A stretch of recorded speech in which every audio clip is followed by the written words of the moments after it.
Matthew chapter 9 verses 9 to 13. The word of the Lord says, "As Jesus went on from there, he saw a man called Matthew sitting in the tax collector's booth. And he said to him, 'Follow me.' And he got up and followed him.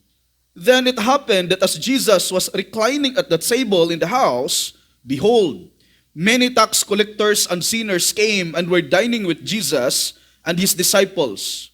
When the Pharisees saw this, they said to his disciples, 'Why is your teacher eating with the tax collectors and sinners?' But when Jesus heard this, he said, 'It is not those who are healthy who need a physician, but those who are sick. But go and learn what this means. I desire compassion and not sacrifice, for I did not come to call the righteous, but sinners.'" Iyuko natin ang ating mga ulo at tayo ay mananalangin. Panginoong Diyos, maraming salamat po sa umaga na ito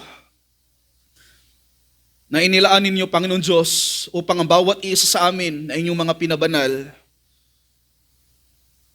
ay sambahin ka, Panginoon Diyos, kasama ang bawat isa na sumasampalataya kay Kristo Jesus. Ama, nananalangin ako na sa umaga na ito, tulungan ninyo ang bawat isa sa amin, Panginoon Diyos, na ikaw ang Panginoon na nararapat lamang sundin sa pamamagitan ni Kristo Jesus. Dahil kayo ang Diyos na banal. At ang inyong mga plano sa aming mga buhay, Panginoon Diyos, ay hindi po mai-equate ito, Panginoon, sa mga bagay na nandito sa mundo. Sapagkat ikaw ang Panginoon Diyos na eternal, ikaw ang Panginoon Diyos na sovereign, ikaw ang Panginoon Diyos na aming tagapaglikha, at ikaw ang Diyos na nagbibigay buhay sa bawat isa sa amin. At higit sa lahat, ikaw ang Diyos na nag-provide sa amin ng atonement para sa aming mga kasalanan. Nawa, O Diyos, maunawaan at maiintindihan namin sa umagang ito na si Kristo ay worth following. And I pray, O God, na sa umaga na ito, Diyos, maunawaan ng bawat isa sa amin na sa bawat ginagawa namin para sa inyong kaluwalhatian ay walang iisa nito, O Diyos, ay masasayang sa inyong harapan. Tulungan ninyo ako, Banal na Espiritu, na sa bawat salita na maibibigkas ko sa umaga na ito ay nagmumula sa inyo. Bless your people, O God. In Jesus' mighty name I pray. Ang lahat ay magsabi ng Amen and Amen. Maupo ang bawat isa sa atin. Now, ang titulo sa ating pag-aaralan ngayon, mga kapatid, is Follow Jesus. Ulitin ko po, Follow Jesus. Now, ang passage sa book of Matthew, chapter 9, verses 9 to 13, ay isang tinatawag nating again na parallel passage, at ito ay makikita sa book of Mark, chapter 2, verses 14 to 17, at Luke chapter 5, verses 27 to 32. Now, sa parallel passage na ito ay makikita natin na tinatawag ni Panginoong Jesucristo si Matthew na sumunod sa kanya na isang tax collector, at kilala rin sa pangalan na Levi na anak ni Alphaeus, na kung saan ang tingin ng mga Israelita sa kanila mga kapatid at mga religious elite sa mga tax collector ay mga traidor at hindi loyal sa sarili nilang bayan sa Israel. Now, sa parallel passage naman sa Mark chapter 2 verses 14 to 17, ay hindi lamang si Matthew ang nagkakasama ni Jesus, sapagkat mayroong group of people na nakakasama ang ating Panginoong Jesucristo sa bahay ni Matthew. Maybe because Matthew was known as a tax collector, then it could be that this group of people na mga tax collectors and sinners came to Matthew's house for dinner. Kaya sabi pa sa Mark chapter 2 verses 14 to 15, mga kapatid, it says here, "As he passed by, he saw Levi, the son of Alphaeus, sitting in the tax booth, and he said to him, 'Follow me.' And he got up and followed him. And it happened that he was reclining at the table in his house, and many tax collectors and sinners were dining with Jesus and his disciples, for there were many of them, and they were following him." Now, habang sumusunod si Matthew kay Panginoong Jesucristo, ay sinasabi rin sa the book of Luke, chapter 5, verse 29, "And Levi gave a big reception for him in his house. And there was a great crowd of tax collectors and other people who were reclining at the table with them." Sa ibang salita ay hinindaan ni Matthew o Levi si Jesus, mga kapatid, ng isang malaking handaan sa sarili niyang tahanan. At kasalo ng ating Panginoong Jesucristo roon ang maraming maniningil ng buwis at iba pang mga tao, at habang nangyari ito, ay sinulat ni Mark, ni Matthew at Luke mga kapatid na hindi ito ikinatutuwa ng mga Pariseo at mga Skriba because the Pharisees and Scribes were grumbling. Pag sabing grumbling, binubulungan nila ang mga disciples ng ating Panginoong Kristo at sinasabi nila sa kanila, "Why is your teacher eating with the tax collectors and sinners?" Now, si Matthew mga kapatid ay makikita natin ang geographical context dito na isa siyang tax collector sa Capernaum. At sa kanilang panahon, ang tax collector o tinatawag nating publican ay isang Hudyo na naglilingkod kay Herod Antipas sa Roma, at si Matthew mga kapatid ay nangungulikta ng mga buwis mula sa kanyang mga kapwa Hudyo, at ang buwis na kanyang nakukulikta ay kanyang ibibigay sa Roma. At ang dahil ang mga tax collectors ay kilala sa paniningil ng mga buwis mula sa kanilang mga kapwa Hudyo upang ibigay sa Roma, ay nagre-resulta ito na ang tingin ng mga Hudyo sa kanila ay mga traidor at mga makasalanan dahil naglilingkod sila sa Roma na sumakop sa sarili nilang bayan. Now in first century, and in the context of Jewish society, ay kinasusuklaman ang mga tax collectors bilang mga taksil at mapagsamantala sa sarili nilang bayan sa Israel. Dahil sila ay ang mga Hudyong naniningil ng buwis para sa oppressive na Roman Empire. At madalas na naniningil sa kanilang sariling mga kababayan para sa sariling kapakanan. Itinuturi sila ng community na panrelihiyong bilang mga taong itinitakwil ng lipunan kapantay ng mga kilalang mga makasalanan. Naulitin ko mga kapatid, ang mga tax collectors ay itinuturing na mga taksil sa Israel sa panahon ni Jesus dahil kumakampi sila sa mga dayuhang nanakop sa kanila, at dahil sa sistema ng Roma ay hinahayaan rin nila ang mga Jewish tax collectors na taasan ang kanilang pagsingil ng tax sa mga kapwa Hudyo dahil rin sa sarili nilang kasakiman. Kaya kung naalala ninyo, si Zacchaeus rin na isang tax collector, pero pinili siya ng Panginoon Diyos upang talikuran ang kanyang kasalanan, nagrepent siya at ibinalik niya ng 4 times sa mga taong dinaya niya sa mga buwis na maibalik ang kanilang buwis noong siya ay naka-encounter kay Panginoong Hesukristo. So I want you to look at your Bible in the book of Luke chapter 19 verses 5 to 9. It says here, "When Jesus came to the place, he looked up and said to him, 'Zacchaeus, hurry and come down, for today I must stay at your house.' And he hurried and came down and received him gladly. When they saw it, they all began to grumble, saying, 'He has gone to be the guest of a man who is a sinner.' Zacchaeus stopped, said to the Lord, 'Behold, Lord, half of my possessions I will give to the poor, and if I have defrauded anyone of anything, I will give back 4 times as much.' And Jesus said to him, 'Today salvation has come to this house, because he too is a son of Abraham.'" Na makikita natin dito mga kapatid that Jesus came to save sinners so that through him, they might live in repentance and obedience. Now historically, galit ang mga Israelita sa mga kapwa nila mga Israelites na mga tax collectors. Dahil sa kanilang pakikipag-associate at paglilingkod sa mga Gentiles, which is the Roman Empire. Now, the religious elite ay hindi nila pinapahintulutan ang mga tax collectors na papasok sa mga synagogues, for they were excommunicated at hindi sila tanggap na magbigay ng kanilang mga testimonya sa court. At ito ang mas masaklap dahil para sa mga religious leaders sa kanilang panahon mga kapatid, na mas mabuti pang maninlang ang mga normal na mga Israelites sa mga tax collectors dahil kinikilala nila itong mga righteous.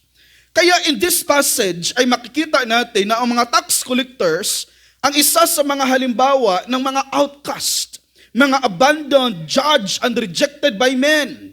Dahil sa kanilang kasalanan at kasakiman sa salapi, ngunit sila rin ay ang magandang halimbawa na ginagamit ng ating Panginoon Diyos na magiging daluyan ng kanyang pag-ibig, habag at biyaya upang hindi na sila mananatili sa kanilang kasalanan. So in this morning mga kapatid, in this verses 9 to 13, in verses 9 to 10 specifically, makikita natin dito the divine calling and appointment of Matthew and friends. Ulitin ko ha. The divine calling and appointment of Matthew and friends. Another in verse 11, the self-righteous objection of enemies. In verses 12 to 13, also makikita natin the divine defense of Jesus. And specifically in verse 12, makikita natin dyan the logical defense. And in verse 13 ay ang scriptural defense.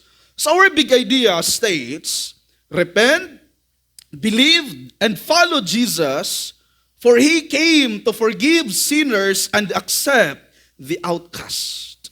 Na habang pinag-aralan ko ang mga talata na ito, mga kapatid, nakikita ko in this particular passage na talagang mayroong divine na calling at ang kapatawaran ng Panginoon sa taong hindi karapat-dapat. No, parang nakikita ko talaga dito na hindi man talaga ito karapat-dapat patawarin tong mga taong ito.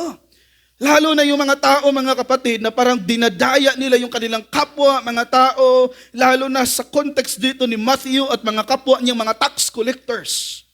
Ang mga taong ito ay masasabi kong mga salot o basura sa lipunan, ngunit dahil sa biyaya ng ating Panginoon Diyos ay tinawag sila upang sumunod sa divine calling ng ating Panginoong Hesukristo. Now, the religious elite at that time were intentionally judge all tax collectors because of their betrayal behavior to their own land. But what they forget is that Jesus was on the rescue mission and He will save those whom He will save. And let me ask you these questions, mga kapatid. Anong mga comfort o nakasanayang bagay sa iyong buhay ang iyong pinanghahawakan na maaaring humahadlang sa iyo na sumusunod o susunod ng mas malapit kay Panginoong Hesukristo? Ano ang mga bagay na hindi mo kayang bitawan sa iyong pagsunod kay Jesus? Maari na ito yung mga immoral na behavior, immoral na relationship. Ano ang mga bagay na hindi mo kayang bitawan sa iyong pagsunod kay Jesus? Maaring ito yung mga worldly desires o kaya'y trabaho. Now I pray that God will reveal to us in this morning and that we will confess it to Him specifically and follow Him. Nawa ang banal na Espiritu Santo mismo ang mag-expose sa atin kung ano nga ba yung nasa puso ng bawat isa sa atin through the preaching of God's Word. So let me go, mga kapatid, doon sa una nating punto sa verses 9 to 10, which is the divine calling and appointment of Matthew and friends. It says here in verse 9, as Jesus went on from there, He saw a man called Matthew sitting in the tax collector's booth, and He said to him, follow me. And he got up and followed him. Now makikita natin dito yung salitang the words that says here, right?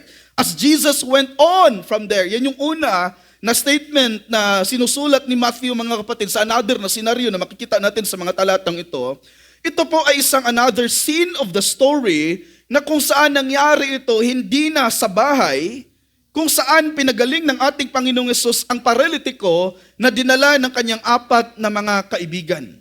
Sa ibang salita, si Jesus dito ay naglalakad at sa kanyang paglalakad, mga kapatid, ay nakita niya ang isang taong nagngangalang Matthew na nakaupo in the tax collector's booth. At ang mga salitang nagsasabi, si Matthew ay nakaupo sa tax collector's booth ay simply means that Matthew was actively working for his own life before he met Jesus. Ngunit nung siya ay tinatawag ng ating Panginoong Jesucristo, ay sumunod si Matthew at tinalikuran niya kung ano yung kanyang ginagawa at that time. And that is why it says in verse 9, he saw a man called Matthew. Now the question for us right now, who was Matthew?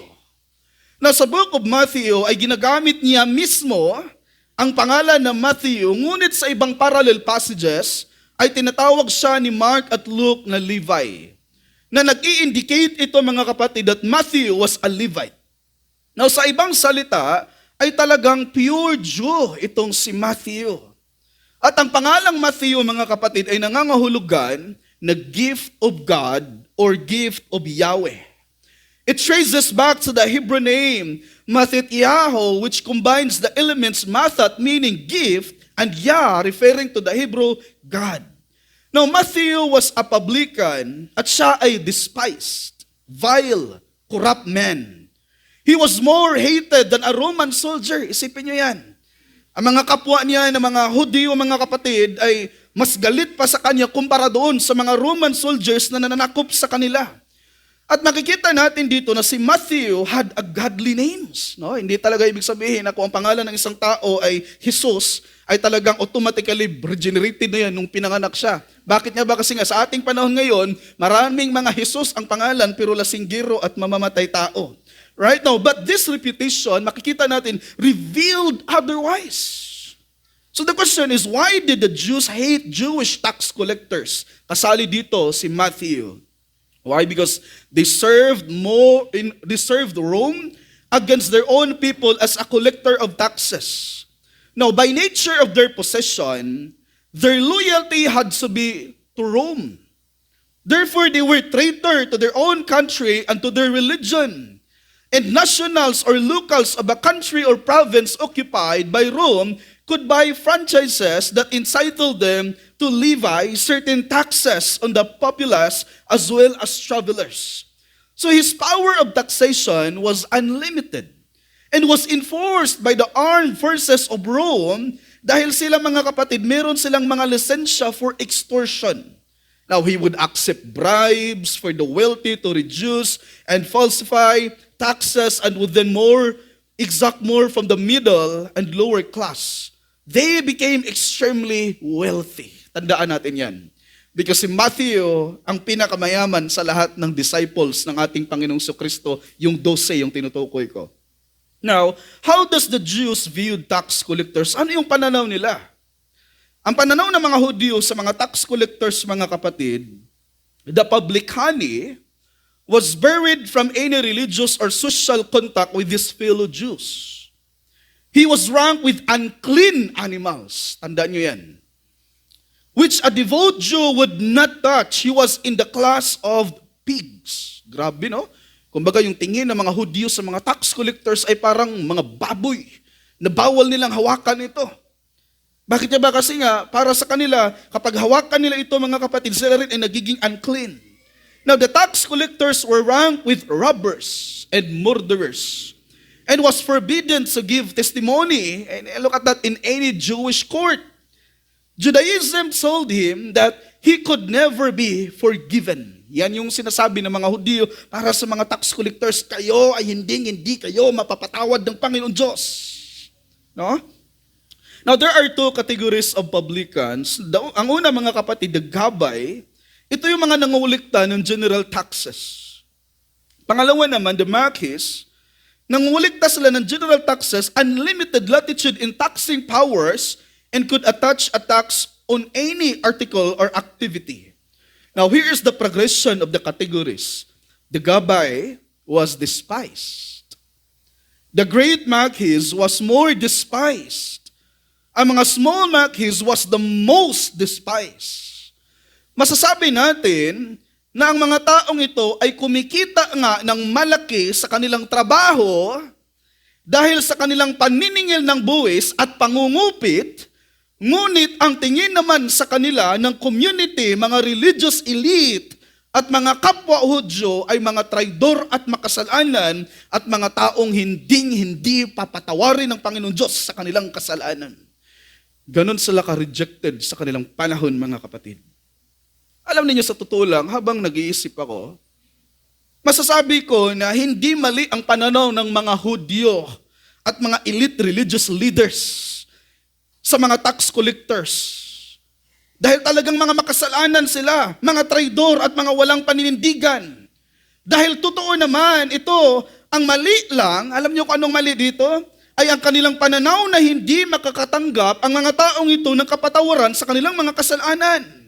Bakit? Because Jesus came to save sinners. In other words, sinners are not hopeless if they put their trust in the Lord Jesus Christ. Kung ang isang makasalanan ay hindi manalig ng totoo kay Panginoong Jesucristo na magre-resulta sa kanya ng disobedience, mga kapatid, submission, then that person ay talagang hopeless. But if the person, mga kapatid, na isang makasalanan ay manalig kay Panginoong Jesucristo, sumunod kay Panginoong Jesucristo, nag-submit sa lordship ng ating Panginoong Jesucristo, then that man will never remain in her or his hopelessness. Why? Because only when a sinner put his trust in Jesus, obey Him, submit to the lordship of Jesus, and follow Him, magkakaroon lamang sila ng hindi sila magiging hopeless. Bakit nga ba? Because they are following the living hope who is Christ Jesus. And look at this in verse 9. Itong sinasabi nitong follow me. Actually, this is a command. When Jesus says here, follow me means that He extends His forgiveness. Now, I want you to note that mga kapatid, means that He extends His forgiveness even to the worst and most despised of sinners. As I mentioned to you, that the Jewish people and religious people were concerned, He was beyond redemption. But here is Jesus saying to Matthew, na aktibong nagtatrabaho bilang isang tax collector, follow me. It is obvious that when Jesus says to Matthew, follow me, that it was not just a divine initiative, nor just a divine calling, but Jesus was forgiving Matthew. Jesus forgave this man who was rejected and abandoned by many. In other words, even the worst and the most despised of sinners ay meron silang pag-asa kapag sila ay tatawagin ng Panginoon Diyos. Now personally, I have no knowledge about your life and what you have done in your life. I don't know if you have sinned against your husband or wife or to your children in a way that you think your actions is beyond forgiveness. Let me tell you, with this timeless truth, mga kapatid, there is hope in Jesus. Because Matthew serves as a great example of a person who was called by God. And Matthew is seen here as a trophy of God's grace. Now I want you to know this, that during this time, Jesus, meron na siyang great followers in Capernaum. And we know that there were thousands of people who would follow Jesus, and so He had gained such a great reputation. But, you know what? It was a humbling thing to Jesus to initiate, to call to Matthew a sinner and a scammer. This means that Jesus is not concerned about His own reputation, but the souls of those people that Father has given to Him. Indeed, Jesus came to save the lost, the outcast, and the abandoned that are God's chosen people from eternity past. Makikita natin dito yung biyaya ng ating buhay ng Panginoon Diyos. Imagine ka, intentional niyang tinatawag si Matthew, follow me.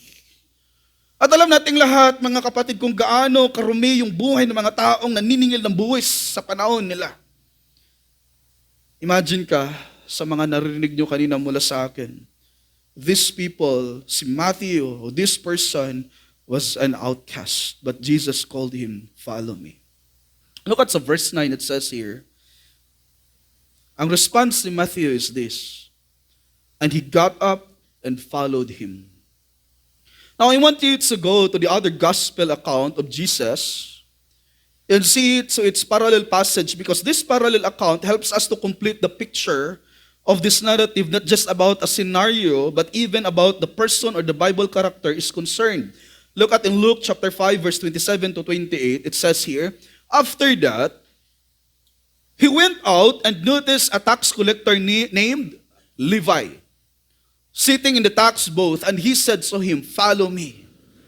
And it says here, he left everything behind and got up and began to follow him. Nakita natin? Now, in other words, following Jesus for Matthew was very costly.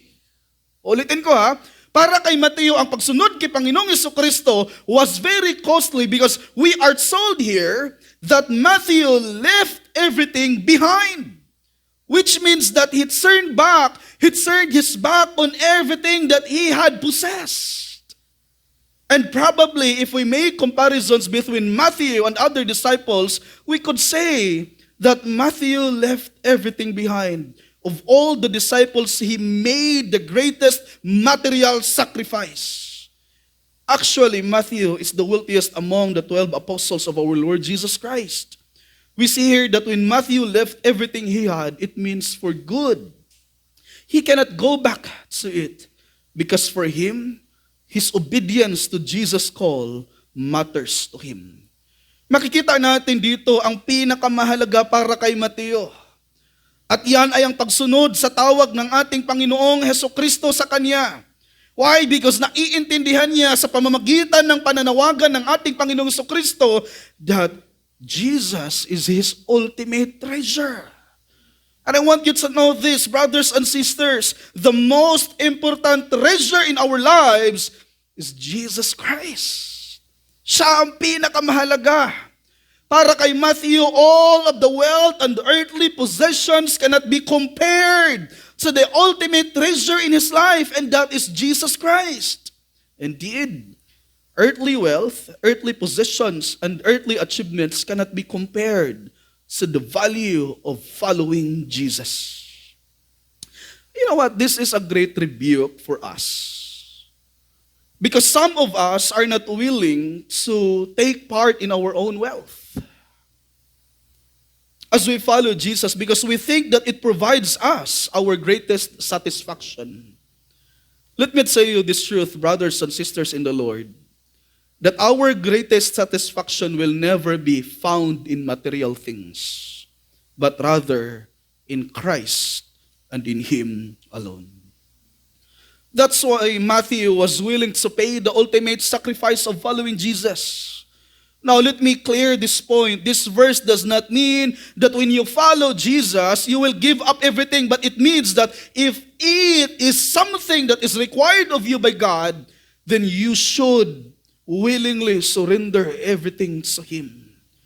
And the question for us right now, bakit kailangan ni Matthew talikuran ang pagiging tax collector? Let us go back sa background, mga kapatid. During the first century, Jewish tax collectors were despised. And what? Ano yan? They were rejected by Israelites. For they were seen as traitors who collected taxes for the oppressive empire. And they were also guilty of corruption. In other words, ang pagtalikod sa kanyang korap na trabaho ay isang presentation sa biyaya ng Panginoon na ang bawat iniligtas ng ating Panginoon Diyos sa pamamagitan ng pananampalataya kay Kristo Jesus ay hindi mananatili sa korupsyon. Are you with me, brothers and sisters in the Lord?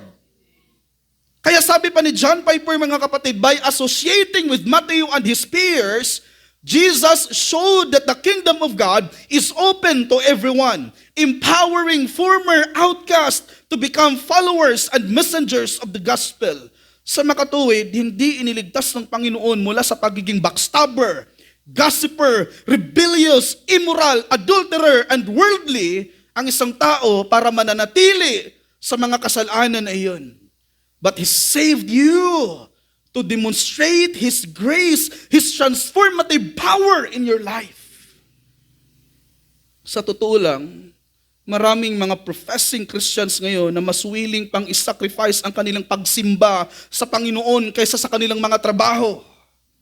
Kasi daw, may desire naman daw sila at yan ang mahalaga sa kanila. Yung desire daw pero walang gawa.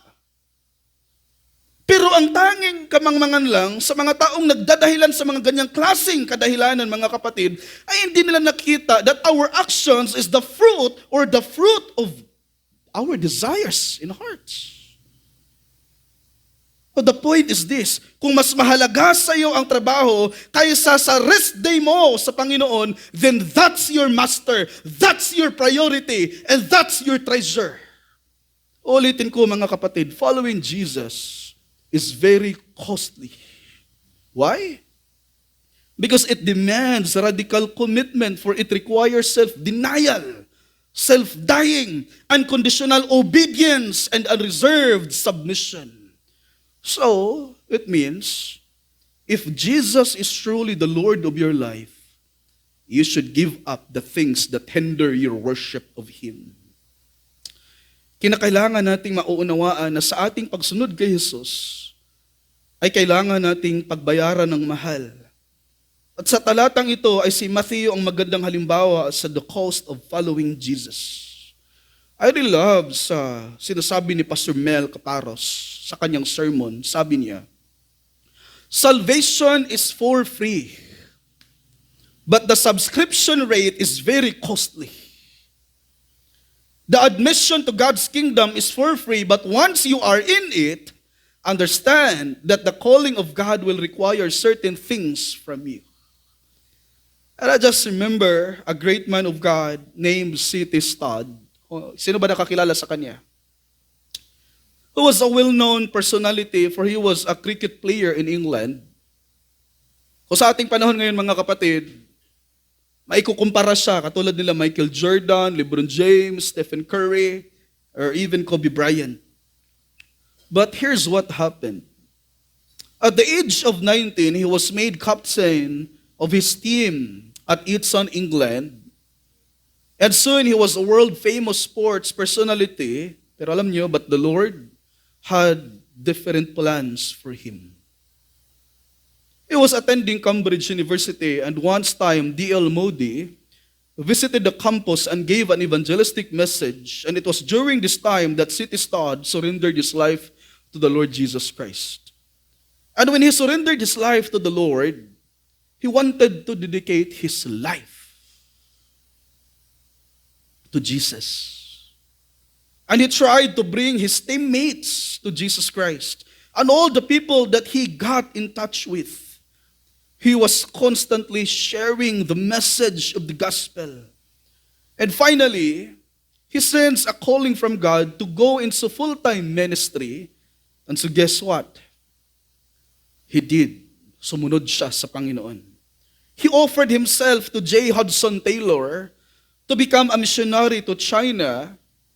And then while he was still in that country in China, he inherited a sum of money which today would be equivalent to something like $500,000. You know what he did to the money? In about 24 hours, he gave it all and invested it in his ministry of the Lord. After some time in China, he became quite sick and his wife was invalid. And so he had no choice but to return back to England. But that again, he felt that God was calling him again after some time into mission work. And guess where the place was? It was at the heart of Africa. Now, because of that, people were telling him, since that he's not the strong person as he was, tulad ng dati, he was told to his friends that if you will go to Africa, you will die. Alam niyo kung ano yung response ni C.T. Studd? He said that he had been looking for a chance to die for Jesus. Natouch ako sa sinabi niya, mga kapatid. He had been looking for a chance to die for Jesus.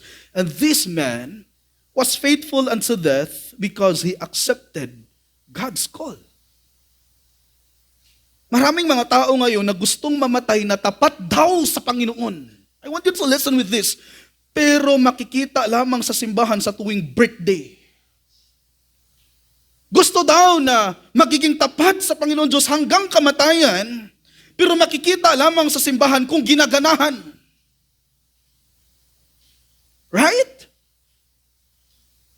Gusto daw na marinig nila mula sa Panginoon Diyos kapag sila iuwi na sa Panginoon Diyos, "Well done, my good and faithful servant." Pero dumating sa simba, conclusion na. Paano yan?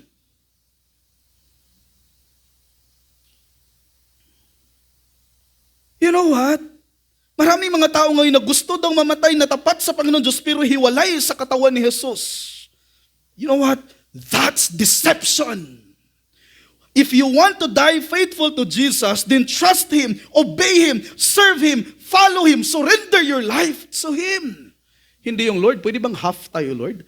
Sa akin yung 50, Lord. Sa iyo yung 50, Lord. Susunod lamang ako sa iyo, Panginoon Diyos, kung gusto ko." Hindi po ganun yun. Let us not let ourselves na i-deceived tayo, mga kapatid. That's why we need to study God's Word, listen to God's Word, hindi lang mapakinggan sapagkat sundin at gawin. In verse 10, it says here, "Then it happened that as Jesus was reclining at the table in the house, behold, many tax collectors and sinners came and were dining with Jesus and his disciples." Now sa parallel passage, mga kapatid, which is in Luke chapter 5 verse 26 says, "And Levi gave a big reception for Jesus in his house. And there was a great crowd of tax collectors and other people who were reclining at the table with them." Kung unawain natin ito, mga kapatid, ay ito na yung panahon na kung saan si Matthew ay sumunod na kay Jesus. At habang nandoon si Jesus sa bahay ni Matthew as his guest, ay nakarecline siya sa mesa, ay meron ding mga tax collectors at mga makasalanan who came and were dining with Jesus and his disciples. Sa ibang parallel passage naman, tulad sa sinasabi ni Mark sa chapter 2 verse 15, sabi dito, "That it happened that he was reclining at the table in his house, and many tax collectors and sinners were dining with Jesus and his disciples. For there were many of them, and they were following him." In summary, Jesus was having dinner inside Matthew's house. He was reclining at the table alongside his disciples, as well as a large group of local tax collectors and people considered sinners. Sa ibang salita, ang kanilang hapunan or dinner was hosted by Matthew, also known as Levi, na dati ay isang tax collector, na tinawag ng ating Panginoong Hesukristo to be a disciple. Kumbaga, parang si Matthew was throwing a banquet to introduce his friends to his new teacher. Nakita ninyo? Sa makatuwid sa panahon na ito ay nagkakaroon ng hapunan si Matthew kasama ang kanyang mga disciples ni Jesus Christ, tax collectors na maaaring mga kaibigan ni Matthew at sinners sa bahay ni Matthew. It seems like Matthew was joyful in following Jesus, and that's the reason why it seems like he threw a party for Jesus Christ, and it could be that Matthew invited his friends who are also tax collectors and sinners to be able to listen to Jesus preaching and teaching. May mga kapatiran sa pananampalataya na ganito yung kanilang ginagawa nung sila ay nagiging Kristiyano. They wanted that their friends will hear the message of the gospel. Ibinabahagi nila yung salita ng Diyos. Dinadala nila sa simbahan. Bakit nga ba? Kasi nga nagnanais sila na nawa ay mapapakinggan ng aking mga kaibigan yung salita ng ating buhay na Panginoon Diyos. And note this, mga kapatid, Matthew was far from being depressed of what he left behind. His heart overwhelmed with joy. Now, here are the things that we will learn from Matthew. Una, Matthew lost a career but gained a destiny. Right? Pangalawa, Matthew lost his material possessions but gained a spiritual fortune. At pangatlo, Matthew lost his temporal security, but guess what? He gained eternal life. Makikita natin dito that God opened Matthew's eyes, allowing him to understand the spiritual riches he has in Jesus. From the moment Jesus called him, Matthew was no longer a selfish and a greedy man. Why? Because he surrendered everything and follow his master, his discipler. And his name is Jesus Christ. Remember this, mga kapatid, that when Jesus called Matthew to follow him, his desire changed. Because he wanted his friends also to hear from Jesus and be saved through him. Kaya kung tayo ay tunay na nasa Diyos, ay imposible na hindi natin dinidesire na dalhin ang ating mga kaibigan kay Panginoong Hesukristo. Amen ba, mga kapatid? Kung meron kang kaibigan na dinadala ka kay Panginoong Hesukristo, ibinabahagi niya sa iyo yung salita ng Panginoon Diyos, ay mapagpala ka. Ngunit kung ang kaibigan na meron ka ay source sa lahat ng kasinungalingan, sa tsismisan, sa hatid-hatid ng mga kwento na hindi totoo at nalalayo ka na sa mga taong nagmamahal sa iyo na tinuturuan ka sa salita ng Panginoon Diyos, mga kapatid, naku po, sa Bisaya pa, na salita, ang malasag na mo. No? Kung meron kang kaibigan na dinadala ka sa Panginoon Diyos, nire-rebuke ka because of your immoral behavior, because of your chismuso ka, talagang mapagpala ka. Pero kung ang mga kaibigan mo, dinadala ka doon sa mga lugar na kung saan apoy na lang ang kulang, nako, time for a change. Better for you to pray. Ask the Lord to bring you people na aakayin ka papalapit kay Kristo Jesus. At huwag kang matakot mawala sila sa buhay mo. Because they are not your good friends. Now, sa church history, ay makikita natin ang mga men who were ahead of us na ito ang kanilang mga response sa call ng gospel. I would like to quote George Whitefield. Sabi pa niya, "O Lord, give me souls or take my soul." Grabe, no? Ulitin ko ha. "O Lord, give me souls or take my soul." Another, si Henry Martin, sabi rin niya, "Here, let me burn out for God." Another, si David Brainerd, mga kapatid, sabi niya, "Lord, to Thee I dedicate myself. Oh, accept me and let me be Thine forever. Lord, I desire nothing else. I desire nothing more." The last words in his diary, mga kapatid, 7 days before he died, alam niyo, sabi niya, "Oh, come, Lord Jesus, come quickly. Amen." Opposite ngayon sa ibang mga Kristiyano, ang rason kung bakit gusto pa nila ng good health kasi gusto nilang mabuhay ng 100 years. Biro lang, no? Pero nakikita natin dito yung mga tao na ito na nasa Panginoon ay talagang hindi sila takot mamatay. Bakit nga ba? Kasi nga alam nila yung security nila kay Panginoong Jesucristo. Amen ba? Now, how about you? Alam mo ba yung security mo kay Jesus? Ang dapat matakot yung wala kay Kristo. Bakit nga ba? Kasi sureball yan, batay sa salita ng Diyos na doon yan sa nagdagat-dagatang apoy. But if you are in Christ, kapatid, mayroon tayong kumpiyansa na hindi tayo bibitawan ng ating Panginoong Hesus. Amen.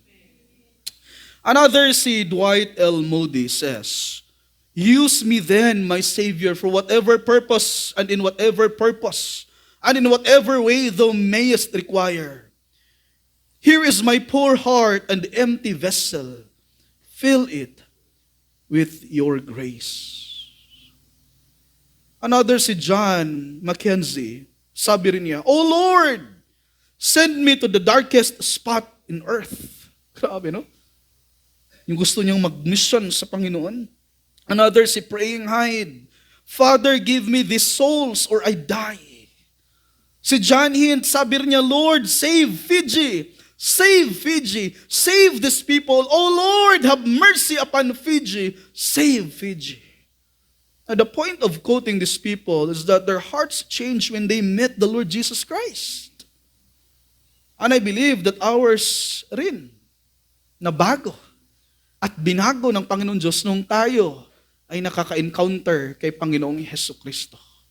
Kung sinasabi mo, mga kapatid, na ako, pastor, ay na-meet ko ang ating Panginoong Jesucristo, pero hindi pwede, pastor, na ako ay re-rebuke. Hindi yan pwede. Diba? Kasi nga sa ating pagsunod kay Panginoong Jesucristo, marami talagang mga bagay na marirebuke tayo sa pamamagitan ng salita ng Panginoon Diyos. Are you with me, brothers and sisters? Kung gusto mo na walang rebuke, hindi Kristo yung sinusunod mo na nandito sa Biblia. Sino ang sinusunod mo? Sarili mo. Now, may mga bagay ba na mga nakahadlang sa iyong pagsunod kay Jesus?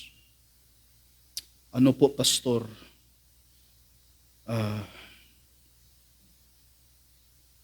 Ang laging sagot, no, trabaho. Hindi mahadlang yung trabaho, sa totoo lang. Alam niyo ba yan?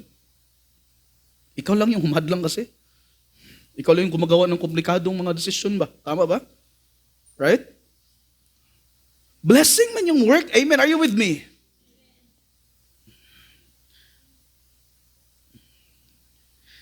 Ikaw na lang mag-isip niyan mamaya. Pakinggan mo na lang tumuli. Kasi baka hindi ka na babalik sa sunod na linggo kung itutuloy ko pa tong sinulat ko dito. No? May mga bagay ba na nakahadlang sa iyong pagsunod kay Jesus? Jesus said, "Follow me." Talikuran mo ang mga bagay na nakahadlang sa pagsunod mo kay Jesus at mag-focus ka kay Jesus. Dahil worth it ang effort natin para kay Jesucristo. So repent, believe, follow, and be faithful to Jesus, for He has forgiven you. And I want you to look at verse 11, the self-righteous objection of enemies. The self-righteous objection of enemies.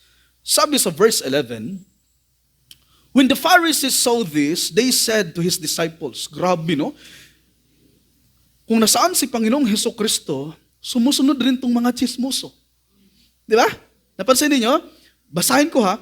When the Pharisees saw this, ano yung nakita nila? Na si Kristo ay kumakain kasama ang mga tax collectors, mga sinners, kasama ang kanyang disciples at si Matthew at that time. Sabi nila mga kapatid, saan nila sinabi sa disciples si Jesus, "Why is your teacher eating with the tax collectors and sinners?" Ulitin ko ha, why is your teacher eating with the tax collectors and sinners? Now we see here that the Pharisees are the antagonist. Would you say after me, antagonist of Jesus' ministry of forgiveness. Why? Because on the previous passage, we see there that the view about Jesus, ang kanilang view tungkol kay Kristo ay hindi Diyos. For them, to offer for forgiveness is the act of God. Do you remember? Nakuha ba natin? So these hypocrites really honor God by their lips, but their hearts are far from Him. It is very obvious that this verse gives us the clear message that the Pharisees were objecting Jesus' actions for being with Matthew, with the tax collectors and sinners. In other words, the Pharisees were scandalized that Jesus was sharing a meal with them, which in that culture means a sign of intimacy. Jesus desired to draw sinners to Himself in intimacy. So we are going to compare it to the parallel passage which is in Mark chapter 2 verse 16, and it says there, when the scribes of the Pharisees saw, look at the scribes of the Pharisees, saw that He was eating with the sinners and tax collectors, they said to His disciples, "Why is He eating and drinking with the tax collectors and sinners?" Again, ulitin ko. In their culture, eating and drinking symbolizes deep intimacy. Ano pa? Closeness. Ano pa? Acceptance and fellowship. And that's the reason why the Pharisees were questioning the disciples of our Lord Jesus Christ. Ang hindi na uunawaan ng mga Pariseo dito at that time ay ang purpose kung bakit naroroon ang ating Panginoong Jesucristo is that for they have no idea, mga kapatid, who Jesus was because they were blinded by their unbelief. Hindi nila nauunawaan na ang pagkain ni Jesus kasama ang mga outcast na mga tax collectors and sinners ay isang pag-offer ni Jesus sa kanila ng grace. Paano? By believing in Jesus and accepting Him as Lord of their lives, they will experience new life like Matthew, who left everything for the sake of following Jesus. Kaya habang nakikita ito ng mga Pariseo ay nag-o-object sila. At tinanong ang mga disciples ni Jesus, why is He eating and drinking with tax collectors and sinners? You know what? The problem with these people is that they accept themselves from being considered sinners. Yan yung problema nila. Indeed, there is no greater deception than being self-deceived. Yes, hindi sila nagkasala ng pangungupit. Tulad ng mga tax collectors, hindi sila publicly gumagawa ng mga kasalanan at hindi sila publicly na gumagawa katulad ng mga ginagawa ng mga tax collectors because they were acting holier than thou dahil nga mga hypocrites sila, but they cannot hide from Jesus, who knows the very intention of their hearts. Well, the Bible says to us that no one is righteous. Amen? As the book of Psalm 14, 2-3 says, the Lord has looked down from heaven upon the sons of men to see if there are any who understand, who seek after God. They have all turned aside. Together they have become corrupt. There is no one who does good, not even one. Kapatid, I want you to listen from me. Kung sinasabi sa iyong puso na ikaw ay hindi nagkasala sa Diyos, then that is already a sin. Because that's a lie. How? Dahil ang Biblia mismo ang naglalahad ng righteous judgment na ang lahat ng tao ay nagkakasala. Therefore, no one is righteous. If you will say that you don't sin, then you are just deceiving yourself. Because in God's eyes, all of us are sinners and in need of God's mercy through Jesus Christ. Kaya mga kapatid, si Jesus ay bumaba upang ikaw at ako na mga makasalanan ay maibalik loob sa Kanya. How? By believing that Jesus is God, the Messiah, the Son of God, God-man, who died, rose on the third day, and seated at the right hand of God. Then you will be saved. Jesus came to save sinners. Amen. Look at verse 11. Yung they said to His disciples. Nakita ninyo sa verse 11? Now, the verse tells us that the Pharisees did not confront Jesus Christ. Right? Hindi nila kinukumpronta ang ating Panginoong Jesucristo because practically, they were afraid of confronting the Lord Jesus Christ. In other words, there was outrage. Most religious Jews could not conceive of any Jew socializing with such a group of sinners unless he were one of their kind. Dahil hindi nila kaya i-confront si Jesus, ang ginagawa nila ay dinaan ang tanong sa mga disipulo ni Kristo by saying, "Why is your teacher eating with the tax collectors and sinners?" If you observed here, you will see that people who are always antagonistic sa gawain ng ating Panginoon Diyos are constantly questioning the followers, not the leader, right? May iba ding mga pastor, ayaw nilang tanungin sila. Kahit nagtanong lang, paano maligtas, nagalit na. However, the bad news for the Pharisees is that they are discerned and exposed by Jesus Christ. Right? So the word sinners comes from the Greek word hamartoloi. These were people who had no concern for the Mosaic law. Pag sabing sinners, talagang wala yan. Hindi yan makikita sa kanila yung Mosaic law. Wala silang concern doon. Or tinatawag nating rabbinic traditions. Sila yung mga lowest, vilest, and most wretched and most worthless of all people. And was used of the immoral and the heretics. Indeed, the Pharisees were so self-righteous by looking down the others because of their external behavior. But they failed to realize their inner depravity. They failed to see their spiritual condition before God. Why? Because they were so self-worshipper that were blinded by their heart's deceitfulness. Now let me share this with you. A very informative about the real gold and metals. Now there are a lot of metals that on the surface look similar to gold, right? Centuries ago, people discovered that unscrupulous operators would take advantage of this to trick people into paying for worthless metal. In order to determine whether gold was genuine or not, scientists devised an acid test. The item that is supposed to be gold is rubbed on a black stone, leaving a mark behind. Gold is what is called a noble metal, meaning that it is resistant to the corrosive effects of acid. If the mark is washed away by the acid, then the metal is not real gold. Ang rason kung bakit laging against ang mga Pharisees sa mga ginagawa ni Jesus, lalo na sa kanyang pag-claim na He is the Son of God, natatandaan ninyo, in the book of John, ay dahil hindi sila kabilang sa mga tupa ng ating Panginoon. Same as that, ang mga taong against sa turo sa Bible, against sila sa mga mananampalataya na nagtuturo sa Scripture faithfully, accurately, they are trying hard na ma-expose ito dahil ito ay salita ng Panginoon Diyos na hindi pwedeng half of God's Word lamang ang ituturo nila. Nagalit sila sa mga pastors, elders, leaders, and brethren na mga faithful sa salita ng Panginoon Diyos na nag-lead sa kanila kay Christ because those people are not part of God's sheep. Nahalo lang sila sa gold. Dahil ang totoo ay may mga metal lang pala to. Nagkasing kulay lang ng gold. Kaya mahalaga ang trials sa buhay ng mga mananampalataya. Bakit, Pastor? Upang matiyak kung talaga bang sila ay totoong tupa ni Kristo.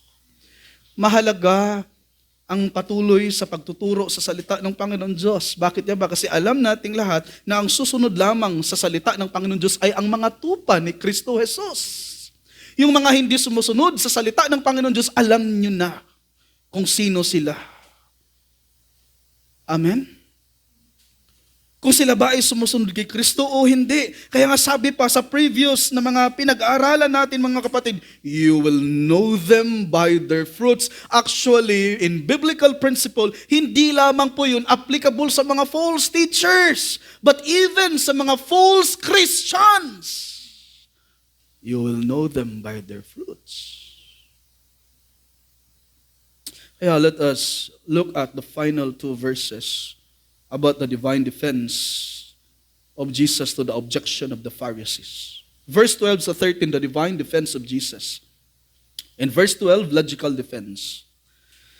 Sabi sa verse 12, but when Jesus heard this, he said, it is not those who are healthy who need a physician, but those who are sick. Ulitin ko ha.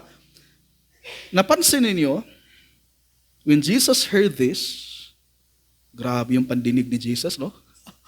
Kala kasi nila, pareho lang sa kanila si Kristo ba na tao lang talaga. Yung Diyos ng yung Kristo ng mga tao na ibang definition sa kanila na si Jesus ay hindi Diyos. Actually, nasagi yun dito. Bakit ba? Hindi nakakarinig yun eh. Pero yung Diyos natin, dahil omniscient yung talagang nakarinig niya, di ba? Look at this sa verse 12. Basahin ko muli. But when Jesus heard this, he said, it is not those who are healthy who need a physician, but those who are sick. Now, the phrase that says, but when Jesus heard this, it means that Jesus was demonstrating his incommunicable attribute of being all-knowing. Now, for us to have a better reading in this verse, we need to go back to verse 4 in the same chapter. Look at your Bible in verse 4, which states there, and Jesus, knowing their thoughts, said, why are you thinking evil in your hearts?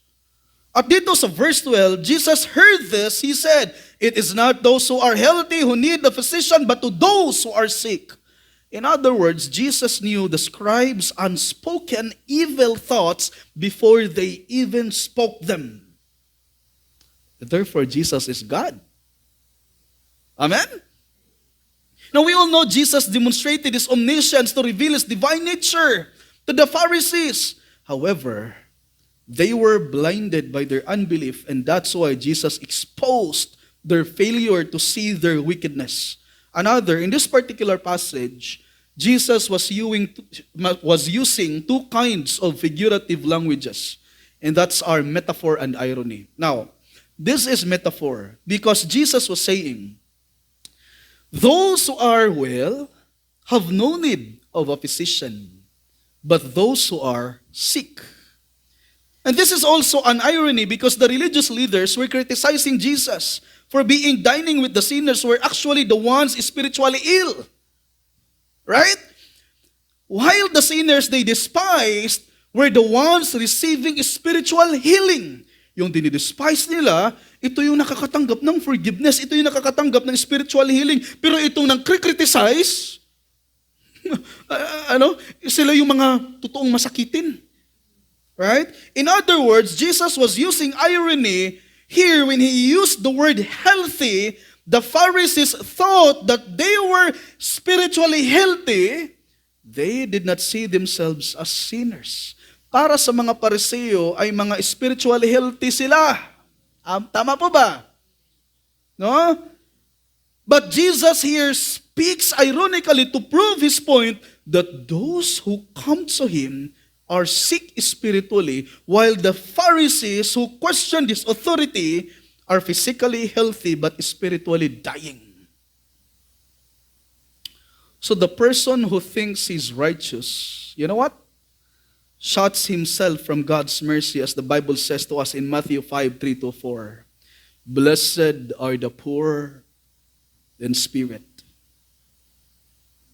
for theirs is the kingdom of heaven. Blessed are those who mourn, for they shall be comforted. Ano nga yung ibig sabihin sa poor in spirit? This is what it means, spiritual bankruptcy. Ano yung mga nag-mourn dito? Sino yung mga nag-mourn? Nag-mourn sa kanilang mga kasalanan. Again, blessed are those who are acknowledging their spiritual bankruptcy, and those who mourn their sin, for theirs is the kingdom of heaven. This is the promise of our Lord Jesus Christ, na ang mga taong nag-mourn sa kanilang mga kasalanan, yung mga tao na nakikita nila yung spiritual bankruptcy nila, mga kapatid, ano sila? They are blessed. Kaya nga ang mga Kristiyano ay mapagpala. Kahit sabihin nating pera ang wala. E paano yun? Kung walang pera, wala pang Diyos. Doble talaga yung kahirapan, no? Right? Now, do you remember the parable of the Pharisee and the tax collector? Both of them were praying to God, but their prayers are very different. Do you remember? Now listen to the prayer of the Pharisee in Luke 9:11-12. Ito yung pananalangin niya. The Pharisee stood and was praying this to himself. God, ito yung pananalangin niya. God, I thank you that I am not like other people, swindlers, unjust, adulterers, or even like this tax collector. Sabi pa niya, I fast twice a week. Grabe, no? Grabe, nakakahiya yung ginagawa niya eh. Ito pa, I pay tithes of all that I get. And look at the tax collector's prayer in Luke 18:13.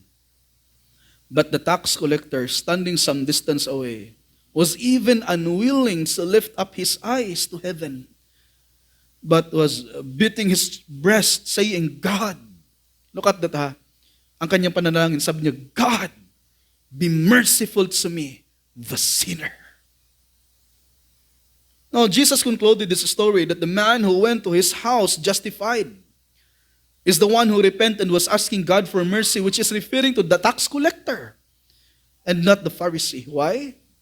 Jesus says here, I tell you, this man, the tax collector, went to his house justified rather than the other. For everyone who exalts himself will be humbled, but he who humbles himself will be exalted. Kapatid, I want you to listen with this. Jesus comes to those who are elect, and He comes for those who understand and acknowledge their own sinfulness. One needs to be convinced that he is lost and needs salvation. It is to these people that Jesus reveals Himself. And again, unless the Holy Spirit of the Lord works in their hearts, they will not understand their depravity.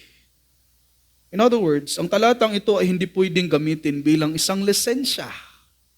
No? I-clarify ko lang. Ang talatang ito ay hindi pwede gamitin bilang isang lisensya sa pagpapatuloy sa pagkakasala. Tama po ba? Naintindihan ba natin yung context dito, mga kapatid? Dahil ang context dito ay hindi tungkol sa living in sin and justifying one's living in sin by saying that it is not those who are healthy who need a physician, but those who are sick. Dahil kung gagamitin ito ng sino man upang takpan at i-justify ang kanyang kasalanan, ang kanyang pamumuhay sa pagkakasala, ay tiyak na ang tao na yan ay hindi nakakaunawa sa talatang ito. Dahil ginagamit ni Jesus dito ang doctor and patient metaphor upang ipaliwanag na bumaba si Jesus upang tawagin ang mga makasalanan to repentance and healing, hindi upang iwan at talikuran sila sa kanilang kasalanan. Amen? So in a spiritual sense, Jesus came as our great physician so that you and I will be healed spiritually through Him. Kaya sabi pa ni Pedro sa chapter 2 in 1 Peter chapter 2 verse 24, sa kanyang pagkamatay sa cross, Pinasan niya ang ating mga kasalanan upang tayo'y mamatay na sa kasalanan at mamuhay ng ayon sa kalooban ng Diyos. Sa pamamagitan ng kanyang mga sugat, kayo'y pinagaling. Salamat sa biyaya ng Panginoon. Dahil sa kanyang bugtong na anak na nagpasa ng ating mga kasalanan ay namatay, at tayo rin ay namatay na tayo sa pagkakasala at buhay na ayon sa kalooban ng ating Panginoon. I want you to look at in verse 13, which is scriptural defense. Would you say after me, a scriptural defense? Are you still there? Alright, sabi sa verse 13, but go and learn what this means. Sino nagsasalita? Jesus. Sabi pa niya, I desire compassion and not sacrifice, for I did not come to call the righteous but sinners. Alam niyo ba na ang talatang ito ay nagmumula sa Hosea chapter 6 verse 6? Na ang ibig sabihin ay ang gusto ng Diyos sa atin ay mercy at compassion at hindi yung tayo ang mag-work for our justification as our own sacrifice to the Lord. At tinitingnan ko mga kapatid sa Greek word, yung word the desire, it means thelo, meaning to resolve or to determine, to wish or to take delight and active pleasure in something. In other words, God's desire for us is compassion. What else? Love and care than mere outward religious rituals or rules to be performed. Sa nakatuwid, the purpose of Jesus, quoting the book of Hosea chapter 6 verse 6, is to demonstrate God's unfailing love and irresistible grace in the lives of sinners. That's why, yes, God's compassion, love, and care for us can cause us to believe in His Son. Do you believe that? Ulitin ko ha, God's compassion, love, and care for us can cause us to believe in His Son. Are you with me? As the Apostle Paul says in Titus 3:3-7, for we also once were foolish ourselves, disobedient. I want you to look at the word were, that's a past tense. For we also once were foolish ourselves, disobedient, deceived, enslaved to various lusts and pleasures, spending our life in malice and envy, hateful, hating one another. But look at that. Ano sunod? Sabi ni Paul sa verse 4, but, ganda no? But when the kindness of God our Savior and His love for mankind appeared, He saved us. Not on the basis of deeds which we have done in righteousness, but according to His mercy, by the washing of regeneration and renewing by the Holy Spirit, whom He poured out upon us richly through Jesus Christ our Savior, so that being justified by His grace, we would be made heirs according to the hope of eternal life. In other words, mga kapatid, I want you to remember this. The greatest miracle God has worked in our lives is when He brought us to believe the message of the gospel. That's the greatest miracle. The problem of the Pharisees for objecting the message of the gospel, alam niyo, is because they were preventing people from seeing their spiritual sickened. That's their problem, condition, and their need for God and His mercy. We know this through the message of the gospel that apart from having an intimate relationship with the Lord, all the sacrifices in this world won't change our hearts. Amen? Ulitin ko ha. All the sacrifices in this world won't change our hearts so that we are moved with compassion for the lost, broken and dying people around us. But if we have been transformed through God's forgiveness and healing and filled with His love and mercy for people in need, our righteous deeds, our sacrifices are no longer empty gestures but authentic spiritual offerings. And now I read a commentary and it says there, I want you to listen with this. Sabi pa sa commentary, when God says, I desire mercy and not sacrifice, I really love this. He is calling us to an inner circumcision of the heart. That is not merely obeying the letter of the law. Rather, It is a change of heart produced by the Spirit, as Paul says in Romans 2:29, but he is a Jew who is one inwardly. And circumcision is that which is of the heart, by the Spirit, not by the letter, and his praise is not from men, but from God. If God does not have our hearts, sabi niya, He does not have us at all. So the question for us right now that we are saved by God's compassion, does it mean that we are no longer sacrificing our lives for the Lord? The answer is no. Because being saved by God's compassion does not mean we stop sacrificing our lives for Him. Instead, it means we sacrifice our lives because of His great mercy. Not to gain God's favor, but because of His mercy. Now, gusto kong tingnan niyo yung mga grammatical dyan, mga kapatid, na context. Not for our own salvation, but because of His mercy. That's why Paul says in Romans 12:1, Therefore I urge you, brethren, by the mercies of God, to present your bodies as a living sacrifice and holy sacrifice, acceptable to God, which is your spiritual service of worship. 2 Corinthians 5:14-15. For the love of Christ controls us, having concluded this, that one died for all. Therefore all died, and He died for all, so that they who lived might no longer live for themselves,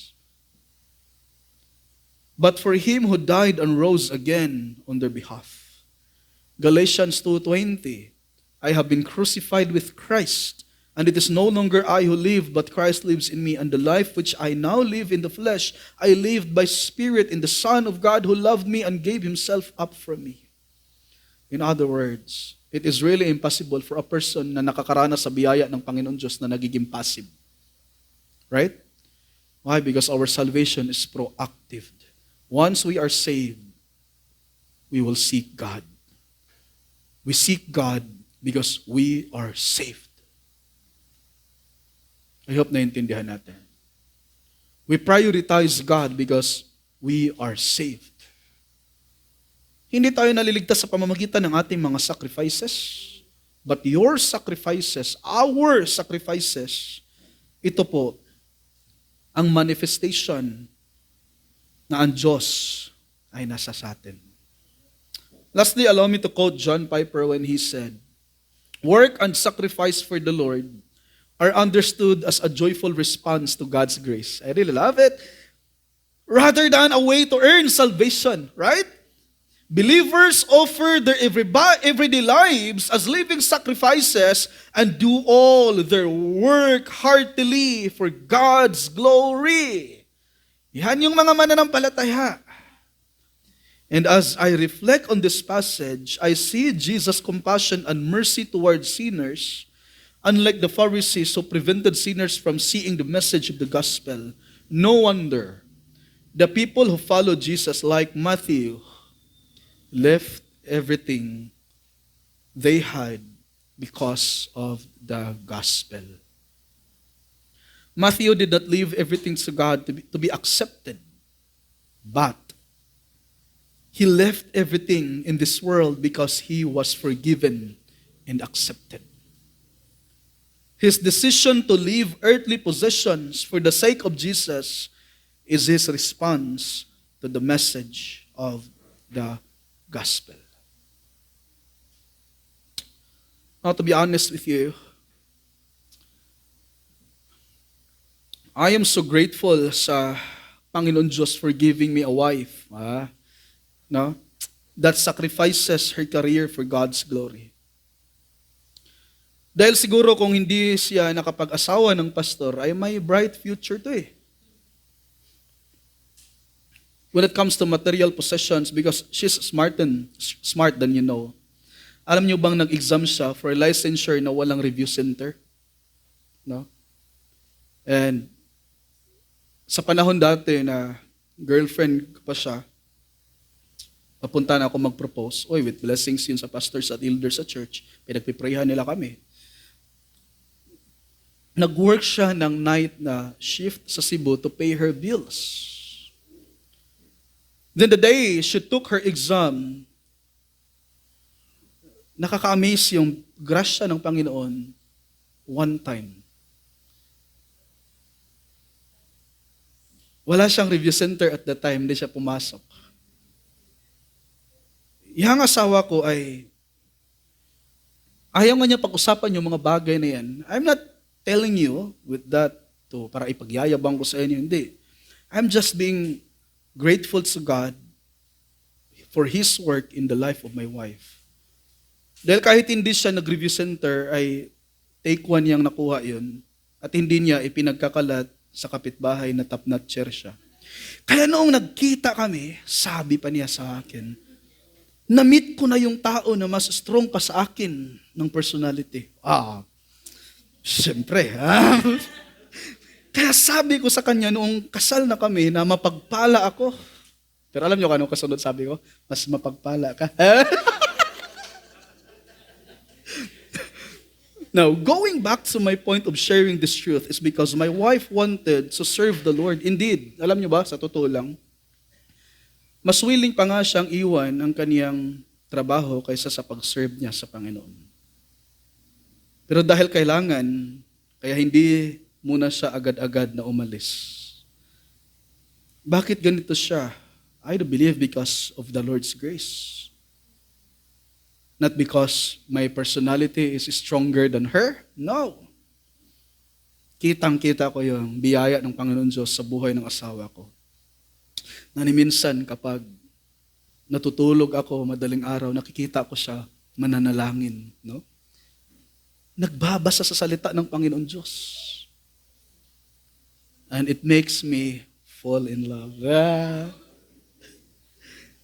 Kaya makikita ko sa tuwing nagdi-devotion siya, it makes my heart like, praise God. Nag-Bible reading, nag-meditate sa salita ng Panginoon Diyos, at ni minsan, pinaikot-ikot ko siya sa mga tanong. Pero nasasagot naman niya. Kaya praise the Lord for that. Follow Jesus, mga kapatid. Amen? Are you with me? Parang kauwi na kayo Ulitin ko follow Jesus and expect to pay the high cost of following Him. Huwag kang mag-expect na sa pagsunod mo kay Kristo, ang mga negosyo mo, lahat ay boom, no?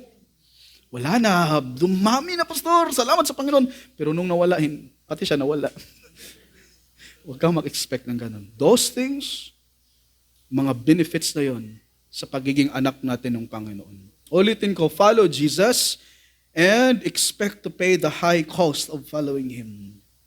Why do we need to follow Jesus? Because following Jesus, in our conclusion, because following Jesus is worth following. Let us bow down our heads and let's pray. Panginoon, nagpapasalamat kami, O Diyos, sa inyong kabutihan at sa inyong katapatan sa aming mga buhay. Dahil kayo ang Panginoon unang umibig sa amin. Kayo ang Panginoon Diyos na puno sa biyaya. Niligtas niyo kami noong sa mga panahon na kami ay mga makasalanan. Maraming salamat, O Diyos, sa inyong habag. Dahil kung kami lang, Panginoon, ang magdedesisyon, Lord, mas nagugustuhan namin ang mundo. But because you conquered our hearts, O God, that's the reason, Lord, why we follow you. Ama, napakaganda po, O Diyos, ng buhay ng isang tao na merong Kristo. Dahil ipinapaunawa niyo sa amin, Panginoon, that even if the things of this world ay mawawala, but there is someone who loved us before the world began, na hinding-hindi mawawala sa amin. Thank you, God, for your love. At nakamtan lamang namin ito, O Diyos, dahil sa inyong biyaya. Maraming salamat that you are our God who is covenant keeper. You are the God who fulfilled everything for your own glory and for our own good. Nawa, O Diyos, patuloy niyong ipapaintindi sa amin na ang aming mga buhay ay para sa inyo lamang, Panginoon. Maraming salamat, O Diyos. Ingatan ninyo ang aking mga kapatid sa pananampalataya. Palaguin ninyo ang bawat isa sa amin, Panginoon, sa inyong salita. Nawa ang mensaheng napapakinggan nila ngayon, O Diyos, ang patuloy na gamitin ninyo upang lalago kami sa aming pagsunod sa inyo, O Diyos. Maraming salamat po sa pangalan ni Jesus. Amen and amen.